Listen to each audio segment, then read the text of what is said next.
So now you're probably thinking, well, this is all well and good, but is BPI going to help me?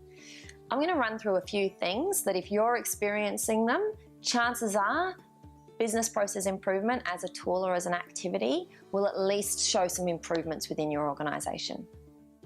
These are some of the things that our clients and projects we've worked on have sort of had as indicators that they've had a problem, and through the BPI process we've been able to help them gain some clarity and make some improvements.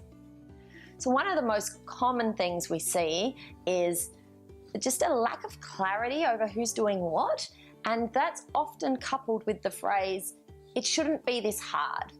So if you're thinking like, a common approach I use is, think about a form getting signed or approvals or something. And if you've got that piece of paper form or an online form and you're thinking, like, this is taking a long time, this should not be this complicated to get this form processed. If you're thinking that sort of thing, chances are a BPI activity will work out exactly what the problems are along the way and help you improve them. Another thing you might notice is one of those situations where just everything is in one person's head. So you've got an element of key person risk there. And, if that person were to win the lotto and quit work tomorrow, then, how do you pick that work up and distribute it amongst the team? So it's very good for getting clarity over exactly what each person is doing and what part each team member plays in the process.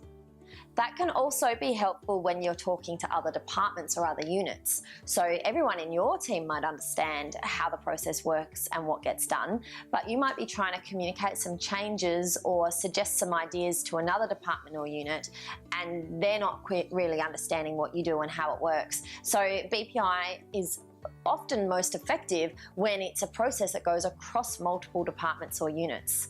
And one of the things we see in a BPI activity, which is really interesting, is that a lot of the time that session where you get everyone in the room talking about the process, that's literally the first time all of those people have been in the room together and discussing the issues, and they're actually all working on the same process. So it can be really good for just joining some of those dots and maybe minimising some of those feelings of silos and segregation as well.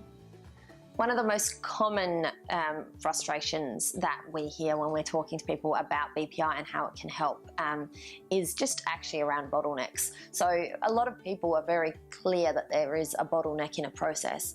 Maybe they even know where it is, but if for some reason it's not easy to eliminate. Now, if it was easy, it would have already been done, probably. So if it's not been done, chances are it's not that easy. What the BPI process does is it breaks that process down and it helps you to really see what's going on, which is a nice exercise to just get some clarity and a visual representation of actually, oh, that's why it feels like that. It's actually quite messy. Like, the reality is how it feels, so it makes you feel a little bit better.